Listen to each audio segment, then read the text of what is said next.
ទើបតែហូបបាយថ្ងៃត្រង់រួចតាប៉ុន្តែខ្ញុំឃ្លានទៀតហើយតា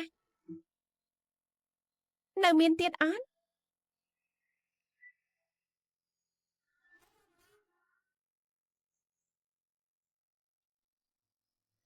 បងស្រីទី2ព្រឹកនេះច្រកម៉ានថៅ16ដុំពេលចេញពីក្រុងស៊ីអស់6អំបញ្ញមិញបាយថ្ងៃត្រង់ស៊ីអស់4ឥឡូវស៊ី2ទៀតសល់តែ4ដុំទេសល់តែ4ដុំទេយកឡើងទៅហូបទៀតទ្រាំបន្តិចទៅអូខេទេ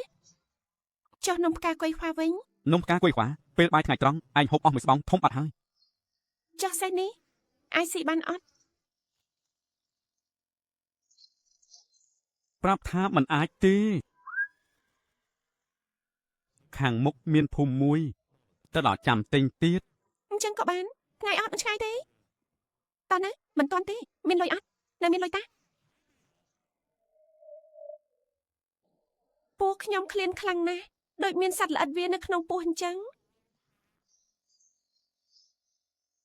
ចាំបន្តិចណាបងស្រីលាក់ទុកតាបាក់អស់ហើយទ្រាំស៊ីទៅបងស្រីល្អបំផុតហើយ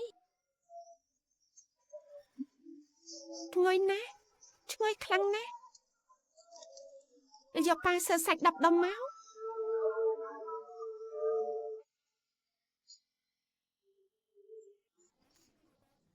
10ដុំតែពួកឯងហូបតែ2នាក់តាឆ្ងាញ់ណាស់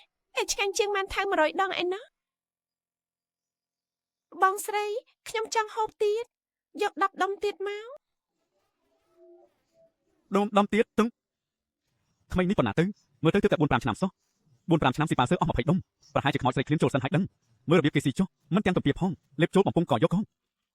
បងស្រីទី2ធ្លោពេកហើយចង់ឲ្យធ្វើម៉េចគេឃ្លានខ្ញុំមិនអាចមិនឲ្យគេស៊ីតា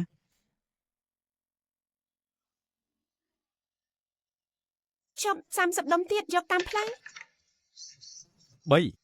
30ដុំខ្ញុំហូបមិនទាន់អស់ផងនៅសល់2ដុំទៀតហូបតាមផ្លូវទៅប្រញាប់ដើរទៅ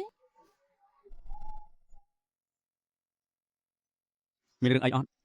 គ្មានរឿងអីទេគ្រាន់តែគេស៊ីច្រើនពេកមនុស្សចង់រោមមើលពេញហ្នឹងថ្ងៃក្រោយហាមឲ្យគេហូបអីនៅកន្លែងមនុស្សច្រើនទៀតកំណត់កាពះខ្សែឈីមហងមនុស្សធម្មតាមិនអាចយល់បានទេបើបាយការទៅច្បាស់ជាតាក់ទាញការចាប់អារម្មណ៍មិនខានចុះបើគេឃ្លានស្នែកយំមិនឲ្យគេស៊ីសម្លេងគេនោះរកវិធីទៅវិធីអីឲ្យបងអូនទី2ធ្វើស្បៀងស្ងួតឲ្យច្រើនបន្តិចញាត់ឲ្យពេញខ្នងសេះតែម្ដងក៏បានតាមផ្លូវឲ្យគេសឹមហូបកុំឲ្យហូបម្ដងច្រើនពេកតាក់ភ្នែកគេបើថែមស្បៀងស្ងួតទៀតទិញសេះមួយទៀតទៅសម្រាប់ដុតស្បៀងដោយឡែកតែម្ដងត្រីស្ទូចបានត្រីហើយ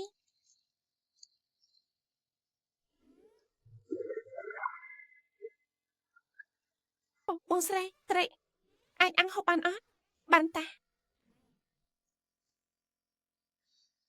ស្បែកជើងកម្លាំងដៃក្មេងនេះខ្លាំងមែនទែន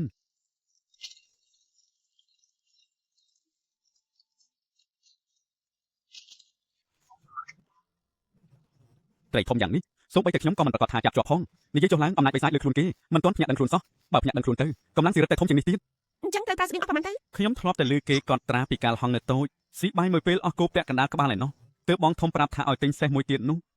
ទិញសេះដុបស្បៀងនេះមិនមែនទៅរកសាច់ញាតិទេនេះគឺដឹកស្បៀងសមរភូមិសោះឈ្ងុយណាស់ឆ្អិននៅបងមិនទាន់ឆ្អិនទេរងចាំបន្តិចទៀតទៅ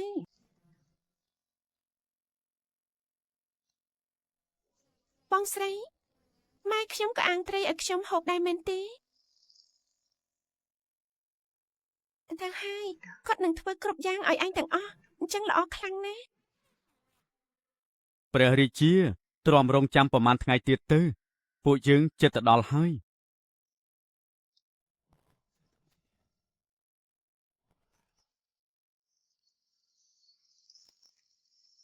ឆ្ងាញ់ណាស់